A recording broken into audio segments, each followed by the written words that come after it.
Kita lanjut tadi dari kapal ya. Jadi kalau kita bikin kapal tanker tuh yang segede gaban itu, misalnya yang gross tonnya misalnya sampai ribuan itu, misalnya panjangnya sebutlah berapa? 100 meter. Sebelum dia bikin sebesar itu, maka dia akan membuat modelnya dulu untuk diuji cobakan di towing tank namanya, ditarik itu. Bagaimana relasi antara ukuran sebenarnya kapal tanker yang 100 meter itu dengan ukuran yang model di lapangan, maaf, di laboratorium, itu hubungannya dihubungkan dengan yang namanya Froude number.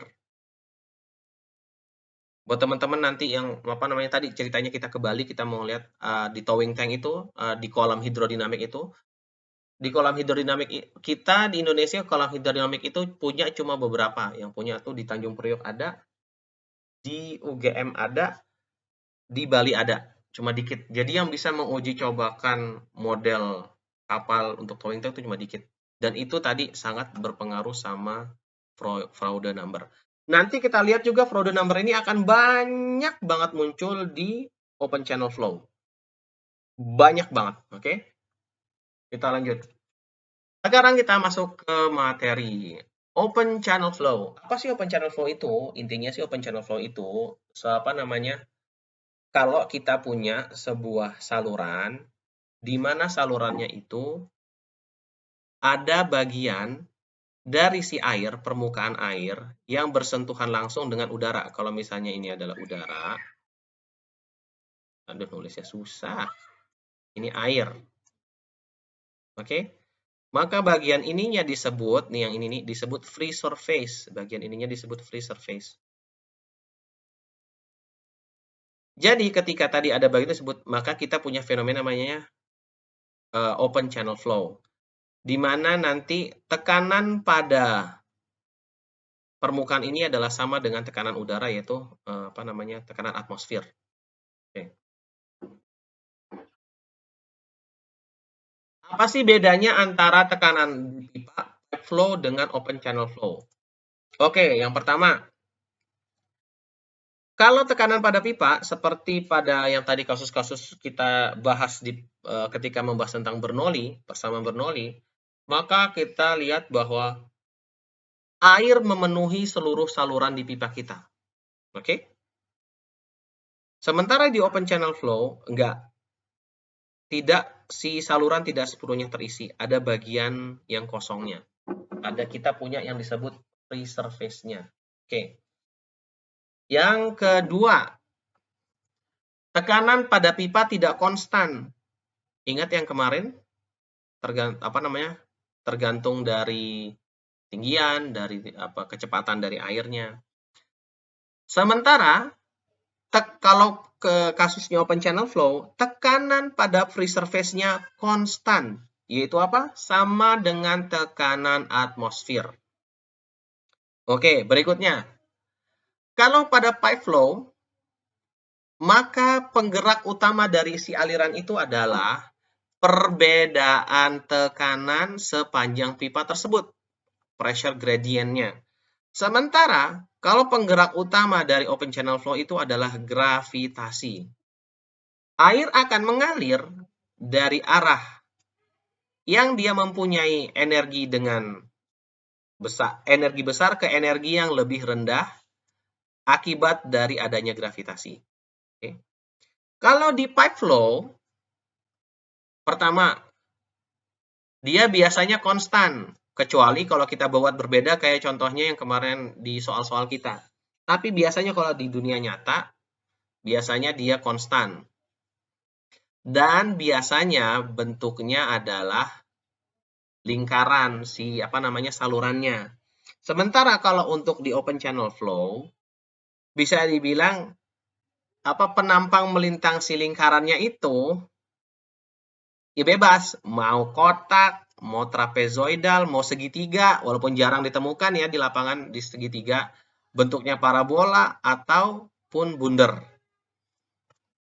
Itu beberapa perbedaan antara pipe flow dengan open channel flow.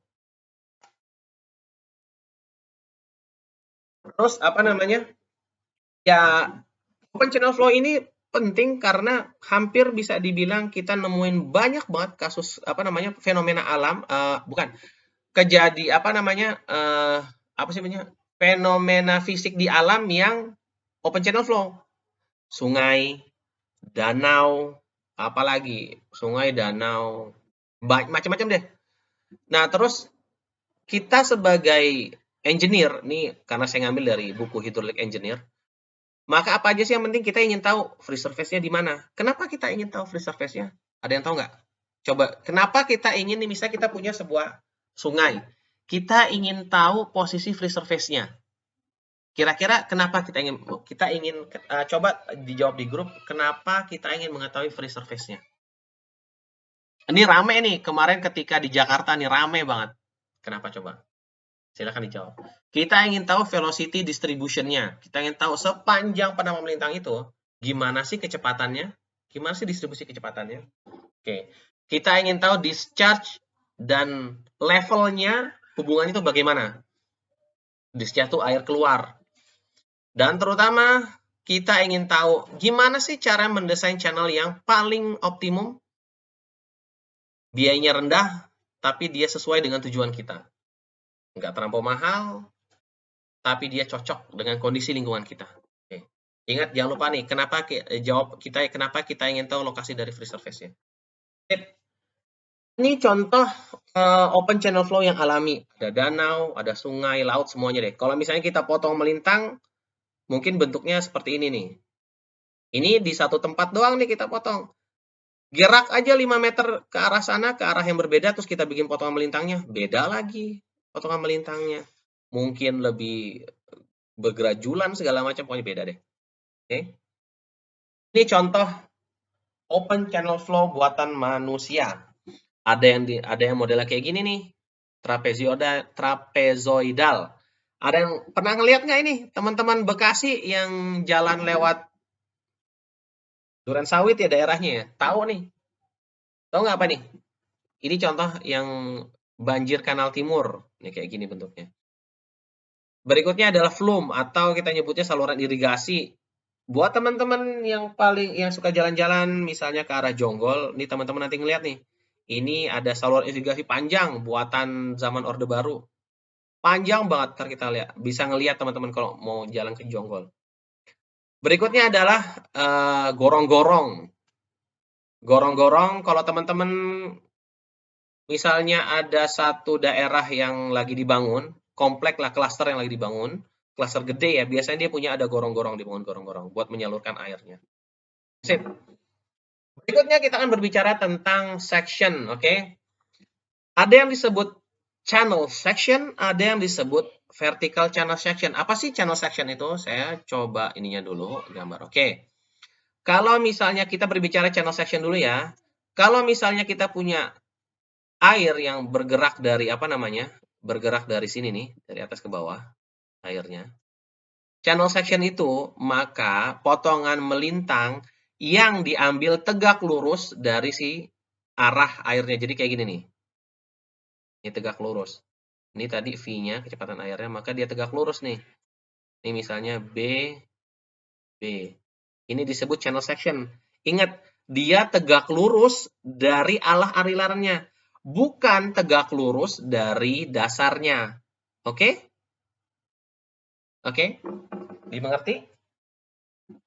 Channel section adalah tegak lurus dari potongan melintang diambil tegak lurus terhadap arah salurannya. Sementara berikutnya vertical channel section, oke? Dia potongan melintang yang diambil dari dipotongin doang nih nyebutnya. Tuh. Gitu. Dia nggak tegak lurus tapi tegak lurus terhadap ini deh, terhadap datumnya. Gitu. Ini disebut vertical channel section. Kalau kita potong melintangnya yang tadi ini BB, ini misalnya AA, maka dia akan bentuknya seperti ini, oke?